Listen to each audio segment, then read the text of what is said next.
नमस्कार, एक बार फिर से आप सभी का मेरे चैनल में स्वागत है। आज की इस वीडियो में हम बात करेंगे शिक्षक डायरी को लेकर। शिक्षक डायरी को लेकर सभी के मन में बहुत ज़्यादा कन्फ्यूज़न है।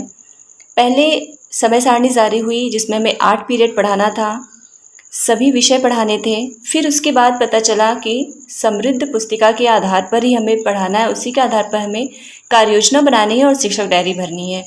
फिर कुछ दिन बाद एक नया निर्देश आया और नई समय सारणी जारी हुई। अब हमें स्कूल रेडीनेस प्रोग्राम के तहत पढ़ाना है और उसी के अनुसार कार्य योजना बनाकर डायरी में भरना है। तो आज का ये वीडियो उसी के ऊपर है। अब हम देखते हैं कि शिक्षक डायरी स्कूल रेडीनेस के अनुसार कैसे भरी जाएगी। मैंने यहाँ पर कक्षा 1 और 2 के लिए भरा है, क्योंकि स्कूल रेडीनेस के अनुसार क्लास 1, 2 और 3 के लिए एक ही गतिविधियाँ हैं, तो हमें लगभग सेम ही डायरी भरनी है। थोड़ा बहुत फेरबदल हम कर सकते हैं 3 के बच्चों के लिए। तो अब देर बिल्कुल भी नहीं करते हैं, अपने टॉपिक की तरफ हम बढ़ते हैं। तो सबसे पहले बता दूं कि मेरी डायरी अब भर चुकी है, इसलिए मैंने ये ब्लैंक पेपर का एक रजिस्टर लिया है। इसी पर मैं डायरी बनाकर शेयर करूंगी। ये जो मैंने कॉलम बनाए हैं ये सेम डायरी के स्पेस के जैसे हैं, बिल्कुल भी 1 सेंटीमीटर भी स्पेस इसमें मैंने एक्स्ट्रा नहीं लिया है, सेम वही स्पेस रखा है मैंने इसमें। तो अब माह सितंबर, सप्ताह संख्या 4, दिनांक 20/9/2021 से 2021 तक। यहाँ पर है कक्षा 1 और 2, दिनांक है 20/9/2021, दिन सोमवार। ई पाठशाला सामग्री जो आज आ चुकी है, अभी मैंने उस पर वीडियो नहीं बनाया है, पर जल्दी ही बनाकर अपलोड कर दूंगी। ई पाठशाला सामग्री सप्ताह 12 का व्हाट्सएप पर प्रेषण। कई फ्रेंड्स के मन में ये कन्फ्यूज़न है कि ई पाठशाला सामग्री का क्या करें। तो ई पाठशाला सामग्री, कुछ अभिभावक अभी भी ऐसे हैं जो बच्चों को स्कूल नहीं भेज रहे हैं, कहीं ना कहीं उनके मन में ये डर है, तो उनके व्हाट्सएप ग्रुप पर हम ये, उनके क्या सभी बच्चों के व्हाट्सएप ग्रुप पर हम इसका लिंक शेयर कर दें वे घर पे, क्योंकि छोटे छोटे वीडियोस होते हैं। जो बच्चे पढ़ने वाले होते हैं या जिनके अभिभावक जागरूक होते हैं, वो लोग ज़रूर अपने बच्चों को वीडियो दिखाएंगे और वे पढ़ेंगे भी। और दूसरी चीज़, इन छोटे छोटे वीडियोस का हम अपने कक्षा शिक्षण में भी एज ए TLM यूज़ कर सकते हैं, अपने बच्चों को वीडियो दिखाकर। यहाँ पर साइड में हम मेंशन कर देंगे। अब कक्षा 1 व 2 विषय। अब देखिए, जो नई समय सारणी जारी हुई है उसमें कालांश है 6, जिसमें 3 कालांश मध्याह्न के पहले हैं और 3 कालांश मध्याह्न के बाद।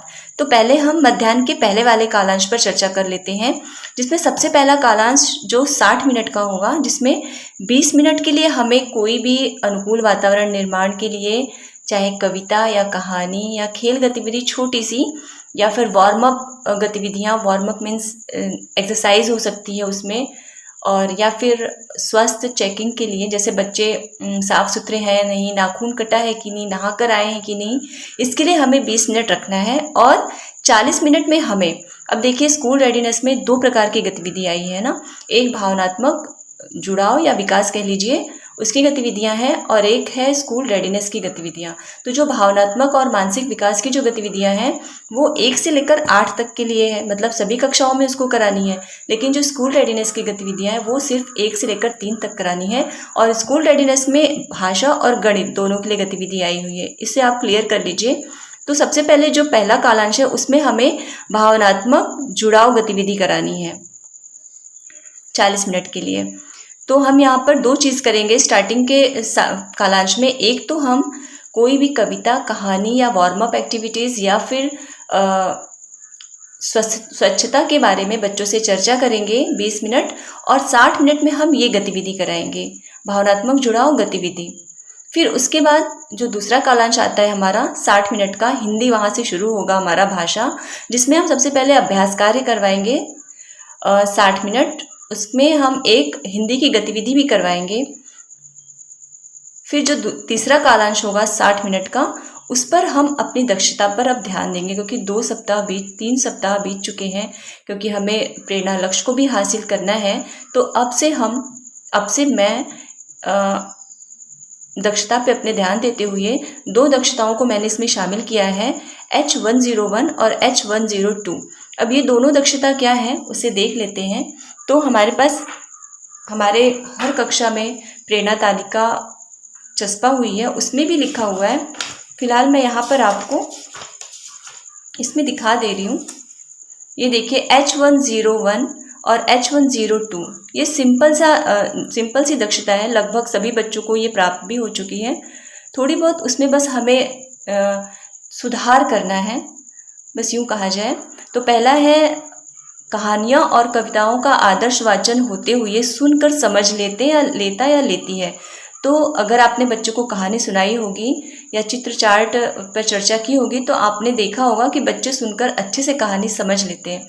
और दूसरी जो दक्षता है वो है पाठ सुनकर घटनाओं और पात्रों के बारे में प्रत्यक्ष तौर पर स्मृति आधारित प्रश्नों के जवाब दे सकता या सकती है। अब स्मृति आधारित प्रश्नों के जवाब कैसे हैं, चलिए एक कहानी को लेकर हम देख लेते हैं जो मैंने इसमें शामिल किया है। पेज पर है बंदर और गिलहरी, समृद्ध पुस्तिका के 66 पेज नंबर पर है बंदर और गिलहरी। इस कहानी को हम पढ़कर बच्चों को अच्छे से सुनाएंगे। स्थानीय भाषा में भी आप सुना सकते हैं या फिर हिंदी में भी सुना सकते हैं। एक बंदर पेड़ पर बैठा था। बंदर की पूंछ बहुत लंबी थी, इतनी लंबी थी कि ज़मीन तक लटक रही थी। एक गिलहरी ज़मीन पर उछल कूद कर रही थी। अब इसमें हम इस पूरी कहानी में क्या पढ़ूं, इसमें हम ऐसे प्रश्न बच्चों से पूछें पहले सुना करके कि पेड़ पर कौन बैठा था, क्योंकि इसमें चित्र नहीं है। अब जो कुछ भी हमने पढ़ाया वो अपने मस्तिष्क में उसका स्मरण करेगा और फिर बताएगा कि पेड़ पर बंदर बैठा था, नीचे कौन थी, गिलहरी थी। ऐसे कुछ सामान्य प्रश्न होते हैं। ये हमारी H102 को दर्शाता है इस तरह से। तो इन दोनों दक्षताओं पर हम काम करेंगे और बच्चे इन दोनों दक्षताओं को लगभग प्राप्त भी कर चुके हैं। अगर आपने चित्र चार्ट पर चर्चा किया होगा, मैं आपको एक उदाहरण बताऊं। मैंने एक बार सबसे पहले दिन मैंने खेत चार्ट पर चर्चा की थी, तो बच्चों से मैंने पूछा उसमें कैसे हम चर्चा करें। सबसे पहले ये किसका चित्र है, इसमें कितने महिला कितने पुरुष हैं और कितने बच्चे हैं, कौन क्या कर रहा है, ये सब सामान्य प्रश्न हो गए। अब अनुभव पर भी हमें चर्चा करना है, तो अनुभव पर चर्चा करने के लिए जैसे प्रश्न होंगे, उस चार्ट को अगर आपने देखा होगा तो उसमें एक लड़का पेड़ के नीचे सोया है। तो मैंने पूछा बच्चों से कि ये लड़का पेड़ के नीचे क्यों सोया है, तो उसमें 3-4 बच्चों के अलग अलग जवाब आए। आप देखेंगे एक बच्चे ने कहा ये थक गया है, एक ने कहा इसे धूप लग रही है, एक ने कहा ये बीमार है। तो इस तरह से अनुभव पर चर्चा हम करेंगे। तो ये भी H102 H102 दोनों ही दक्षताएं बच्चों को लगभग प्राप्त हो चुकी हैं। थोड़ा बहुत उसमें बस हमें सुधार करना है, उनके मन की झिझक दूर करना और सभी से कुछ न कुछ हमें पूछना है और सभी बच्चे कुछ न कुछ अपनी अभिव्यक्ति दें, ये कोशिश हमें करनी है। तो ये हो गया हमारा दूसरा कालांश, जिसमें हमने संदर्शिका से कहानी ली है बंदर और गिलहरी। फिर अब हमारा 3 कालांश हो गया मध्याह्न के पहले। पहला था भावनात्मक जुड़ाव गतिविधि का, दूसरा था अभ्यास पत्र पर कार्य और SR की गतिविधि, तीसरा कालांश था कहानी पर दक्षता पर आधारित। अब चलते हैं मध्याह्न के बाद गणित। तो मध्याह्न के बाद भी 3 कालांश होने हैं। तो एक गणित का जो पहला कालांश होगा वो अभ्यास कार्य, जिसमें हम गणित वर्कशीट 1 पर काम करेंगे। फिर उसके बाद SR की जो गणित की गतिविधि है उस पर हम कार्य करेंगे और दूसरे कालांश में हम M101 M102 दक्षता पर काम करेंगे। ये दोनों ही है कम ज़्यादा की पहचान पर आधारित ये दक्षताएं हैं। संख्या पूर्व अवधारणा जो होती है, कम ज़्यादा दूर पास ऊपर नीचे, ये सब दक्षताएं शामिल हैं इसमें, तो उस पर हम कार्य करेंगे। तो यहाँ पर मैंने 1 से 5 तक संख्या पहचान पर आज कार्य किया है, ये M102 है। और M101 में ये वर्कशीट हम भरवाएंगे जिसमें कम ज़्यादा की पहचान करना है। ये चीज़ आपको क्लियर हो गया होगा। अब हम चलते हैं अपने कक्षा शिक्षण की तरफ। तो सबसे पहले हम कविता लिया है मैंने संदर्शिका से गुलगुला। तो इसका सस्वर गायन व बच्चों से दोहराना, इस पर कार्य होगा। फिर जो भावनात्मक जुड़ाव की गतिविधि है, बिल्कुल मेरी तरह गतिविधि पर कार्य किया जाएगा। क्योंकि शनिवार को छुट्टी थी इसलिए बच्चों को क्विज में प्रतिभाग कराएंगे। अब आते हैं दूसरे कालांश में। दूसरे कालांश में हम वर्कशीट 5 पर कार्य कराना है हमें। वर्कशीट 5 मैंने उस पर भी एक वीडियो बनाया है, आप कहाँ से इसे डाउनलोड करेंगे, उसको डाउनलोड कर लें और पहले से अपना माइंड सेट कर लें कि इस पर हमें कैसे कार्य कराना है। ब्लैक बोर्ड में उतारना है या बच्चों की कॉपी पर उतार देना है। फिर उसके बाद SR गतिविधि जो हिंदी की गतिविधि है उस पर हम कार्य कराएंगे, जिसका नाम है बताओ वह क्या है। इसके निर्देश भी उस गतिविधि में दिए गए हैं, कैसे कैसे हमें कराना है। आप वहाँ से उसको डाउनलोड करके देख लीजिएगा। फिर संदर्शिका से मैंने कहानी लिया है बंदर और गिलहरी। अब यहाँ पर मैं एक चीज़ कहना चाहती हूँ कि कहानी हमें रोज़ एक सुनानी है। आप कहानी कहीं से भी ले सकते हैं, वो संदर्शिका से भी हो सकती है, सहज की भी हो सकती है, अपने पाठ्य पुस्तकों की भी हो सकती है 1 से 5 तक, और कहीं से भी आप ले सकते हैं। उसका मेन उद्देश्य है कि बच्चे उसके बारे में कुछ मौखिक अभिव्यक्ति करें। ये कक्षा 1 और 2 के लिए, और 3 से 4 और 5 के लिए है, उससे वो कुछ मॉरल वैल्यू सीखें, कुछ नैतिक शिक्षा उससे सीखें। ऐसी कहानी होनी चाहिए। ये कोई ज़रूरी नियम, कोई बाध्य नहीं है कि हम संदर्शिका से ही कहानी लें। तो यहाँ मैंने लिया है बंदर और गिलहरी। आदर्श वाचन व विस्तृत चर्चा उसमें करेंगे। फिर हम होमवर्क देंगे अपने मनपसंद खाने की वस्तु का चित्र बनाना। यहाँ मैंने अपने पर एक ही मात्रा नहीं लगाई है, आप लगा लीजिएगा, मुझसे बहुत ज़्यादा मिस्टेक होती है। अपने मनपसंद खाने की वस्तु का चित्र बनाना हमने होमवर्क दिया। अब आते हैं हम गणित पर। तो गणित के जो पहला कालांश है उसमें हमें वर्कशीट भरवानी है बच्चों से। तो यहाँ पर वर्कशीट 2 पर है कम ज़्यादा की पहचान करना। तो कम ज़्यादा की पहचान पर कार्य करना। यहाँ पर मैं एक चीज़ बता दूँ, हम इसके लिए गतिविधि कराएंगे। गतिविधि हमारे इस बुक में इतनी अच्छी अच्छी गतिविधियाँ दी गई हैं, अगर आपके पास हो तो आप इसको ज़रूर पढ़िए। यहाँ पर देखिए, कम ज़्यादा की समझ बनाना, ये पेज नंबर है 42, पेज नंबर 42 पर है, आप इसको देख लीजिएगा। इसमें देखिए कितनी अच्छी गतिविधि दी गई है। बिना गिने बताना कि ज़्यादा कौन है, एक एक की संगति, जिसके लिए हमें 15 मिनट रखना है। अब एक एक की संगति के लिए हम बहुत सारी चीज़ें इस्तेमाल कर सकते हैं। हमारे स्कूलों में अक्सर निर्माण का काम चालू रहता है। गोटियाँ गिट्टियाँ हमारे प्रांगण में अक्सर कहीं ना कहीं थोड़ी बहुत रहती हैं, तो वहाँ से हम गिट्टी मंगा लें और 2 ढेर लगा दें, एक एक बच्चों को अगल बगल खड़ा कर लें, और एक एक उन लोगों को, या 2 तरह से हम पूछ सकते हैं, या तो अंदाज़ा लगा के बता दें कौन सा ज़्यादा है कौन सा कम।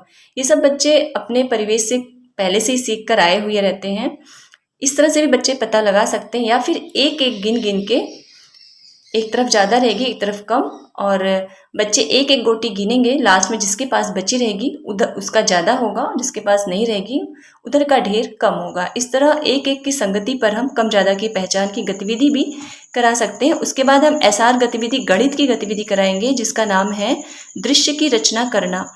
ये गणित किट के माध्यम से होगा, आप उसे डाउनलोड करके वहाँ पे जो भी निर्देश दिए गए हैं उसको पढ़ लीजिएगा, वैसे आप करा लीजिएगा। फिर जो सेकंड हमारा, फिर उसके बाद जो दूसरा कालांश है उसमें हम M102 की जो दक्षता है वो है, M102 की जो दक्षता है वो है बच्चे 1 से 99 तक की संख्याओं को पहचान सकें, लिख सकें, उनकी तुलना कर सकें, उन्हें सही क्रम में लगा सकें। ये है M102 की दक्षता। तो इसके आधार पर हमने शुरुआत की है आज 1 से 5 गिनती पहचानने की। अब 1 से 5 गिनती पहचानने के लिए भी हम कई गतिविधियां करा सकते हैं। सबसे पहले ब्लैक बोर्ड में हम चित्र बना दें, एक बॉल का चित्र, फिर 2 पेंसिल का चित्र, 3 पेन का चित्र। इस तरह से हम 1 से 5 तक गिनती बच्चों को बता सकते हैं। संख्या चार्ट का इस्तेमाल कर सकते हैं, फ्लैश कार्ड का इस्तेमाल कर सकते हैं, और सिंपल वे में गोटियों से गतिविधि करा सकते हैं। तो उसके बाद होमवर्क मैंने दिया है 5 डंडियाँ तोड़कर लाना छोटी छोटी। बस ये थी मेरी 20 तारीख की डायरी और डायरी पर चर्चा। तो उम्मीद करती हूँ आपके कन्फ्यूज़न थोड़े बहुत क्लियर हो गए होंगे। मिलते हैं अगले वीडियो में, तब तक के लिए नमस्कार।